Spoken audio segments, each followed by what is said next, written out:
Here I have SONY Xperia Pro-I, and today I'm going to show you how to change date and time settings on this device. So first let's open settings, then go to the system section, date and time.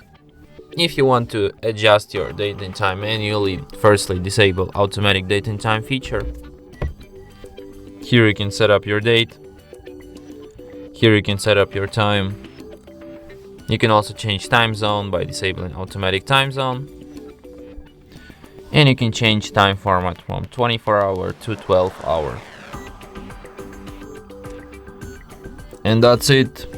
Thanks for watching.